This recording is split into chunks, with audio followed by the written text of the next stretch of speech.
Welcome back. We're reading 1 Samuel chapter 8. Okay, quote from President Dieter F. Uchtdorf says, Heavenly Father sees you not as the world sees you. He sees who you really are. He looks on your heart, and he loves you because you are his child. End quote. President Dieter F. Uchtdorf, Your Wonderful Journey Home, April 2013 General Conference. Love that. The Lord looketh on the heart, right? Okay. So the chapter heading is Samuel's sons take bribes and pervert judgment. The Israelites seek for a king to rule over them. Samuel rehearses the nature and evils of kingly rule. The Lord consents to give them a king. It's kind of like, remember when the Nephites wanted a king? And King Mosiah was like, I don't think we should keep doing that. All my sons have denied it, right? And then they decide to do the judges thing. Yeah, well, it's like opposite, right? Because they had judges and now they're, right? So, trying to do the king thing. So they're switching in reverse, right? So, anyways, that was in the Book of Mormon. Now we're in the Old Testament. So, okay, verse 1. And it came to pass when Samuel was old that he made his sons judges over Israel. Okay, hold on. Let's go back over here. Now the name of his firstborn was Joel, and the name of his second, Abiah. They were judges in Beersheba. And his sons walked not in his ways, but turned aside after lucre, and took bribes and perverted judgment. Oh, that's sad because Eli's sons were like that too. That's got to be sad. And now he'll know what it feels like to have sons like this who make bad choices, like Eli's sons made bad choices. And I wonder if Samuel was the type of, which probably wasn't because it seemed like Samuel was super nice, but he probably didn't know why Eli's sons were the way they were, right? Until now you have your own experience with this. It's kind of like people who like to give parent advice and they've never been a parent. And then as soon as they become parents, now they're like, oh, now I get it.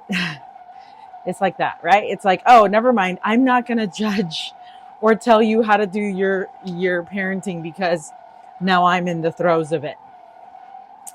So anyway, okay, so verse 4.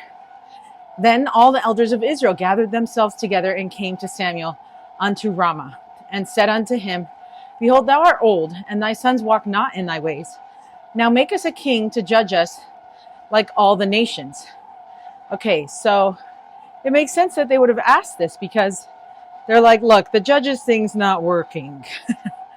So can we just do like a king thing? Because I think that works better. And it's hard to convince them that judges are better because they had judges, right? And King Mosiah was able to convince the people of the Nephites to do judges because he was currently a king and he knew that he was like the best king. And so it was like, you're not going to be able to find anybody like me. Okay, we have chicken nuggets and fries in the oven. Hold on. Okay, got them all taken care of. Okay, and said unto him, oh no.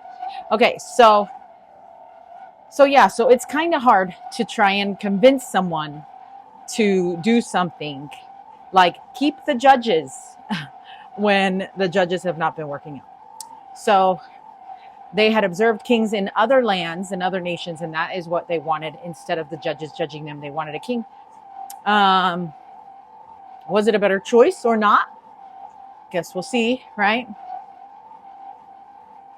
Or was it like other kingdoms that they wanted to have a king? Well, I would vote like other kingdoms because we love the whole princess story. So anyway, that's why I would vote for that. But I mean, clearly I live in the United States, which does not have a king, which I'm grateful for.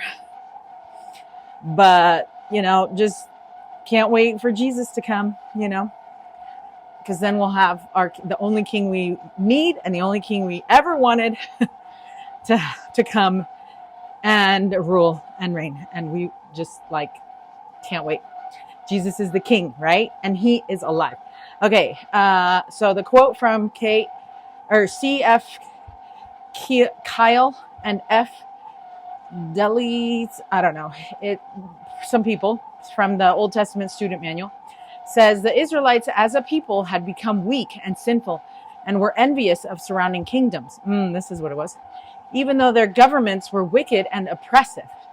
So they used Samuel's sons as an excuse, that's what it was, to justify their desire to be governed by the same system as the Gentile nations. I mean, if you're going to be wicked anyway, you may as well have whatever you want. Like, either way, y'all are going to be wicked. Like, right? We're just going to be making wicked choices. So have judges, kings, president, whatever, right? Like, it doesn't matter. You're still going to choose not God, and that's not cool. And it's not going to be advantageous to us. So anyway, let me continue with the quote. They wish to have a king like all the heathen nations to conduct their wars and conquer their enemies. But that's not how we live life, you know?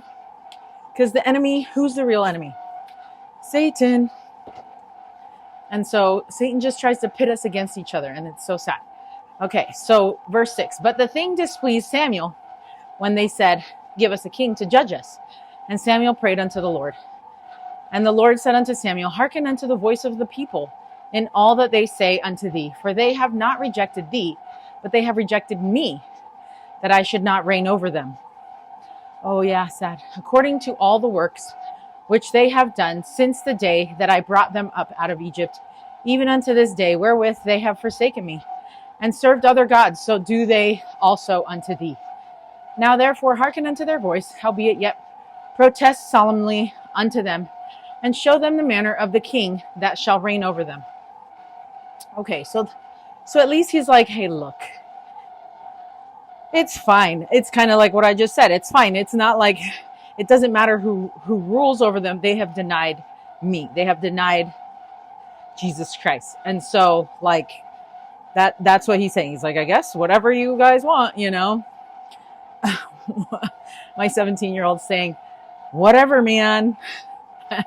So it's kind of like that, right?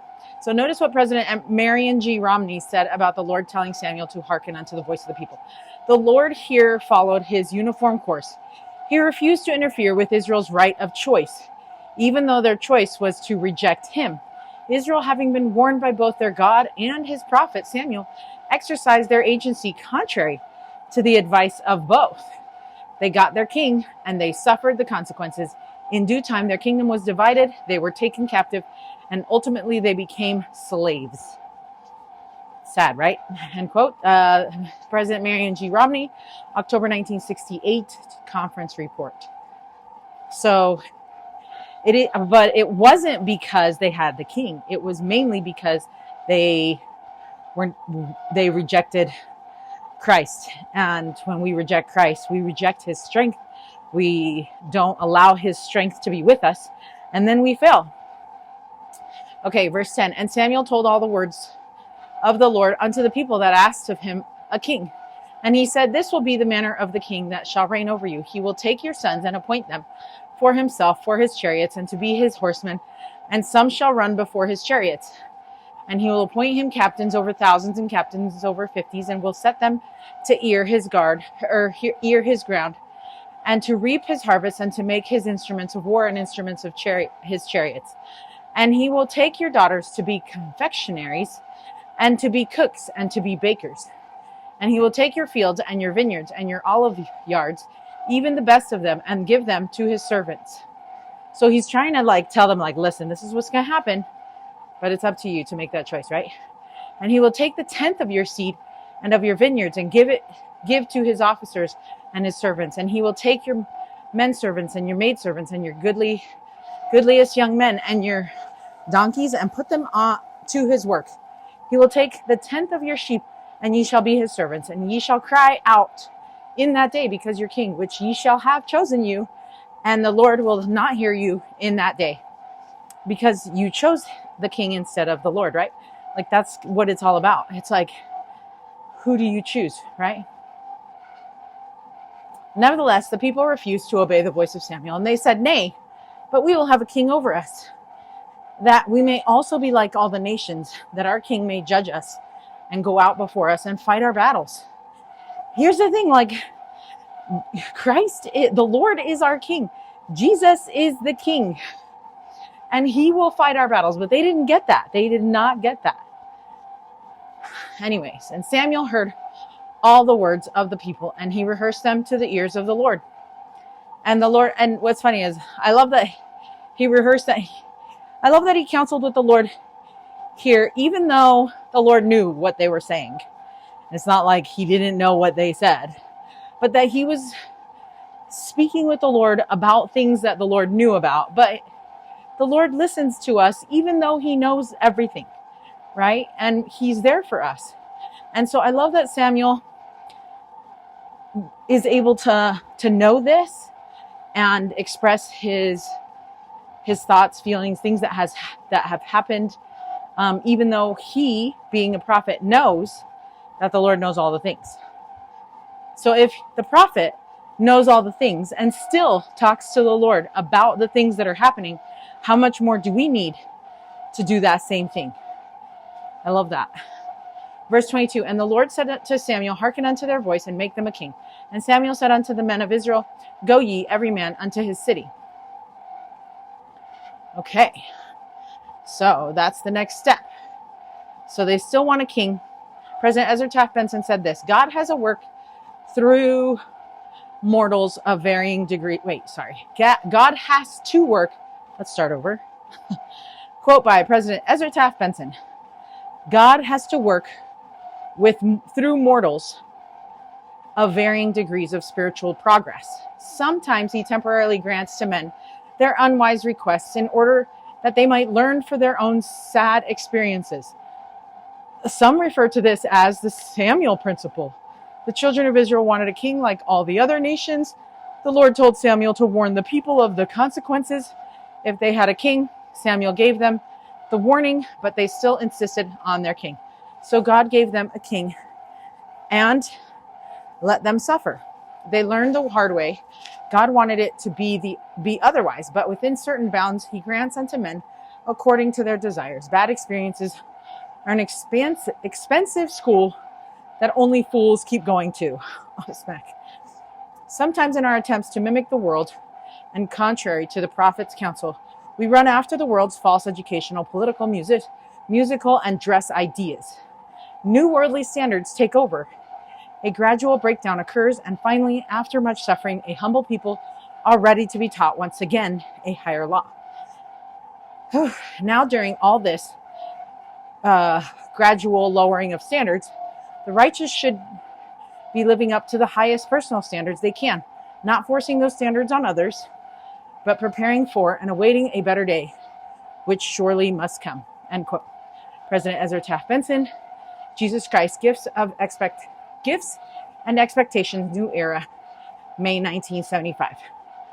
Okay, so this also reminds me of a talk from Hank Smith, and he talked about how, Brother Hank Smith, he talked about how there's 3 ways that we receive trials. One is self-inflicted, so trials from ourselves, and you want to keep those as low as possible. So, but it looks like that's what they were doing. They're just creating their own trials for themselves. Then there's trials that come to us from other people. And then the third one is trials that the Lord inflicts upon us. But it's funny because, or I guess maybe allows for us to experience, right? It's funny because I think that he says, like, number 3, when the third one, if the Lord, he's like, I don't have to send you trials because you're sending yourself enough trials. And I'm like, oh yeah, that's probably true for me. So anyway, that's kind of funny. Okay, so that is it for 1 Samuel chapter 8.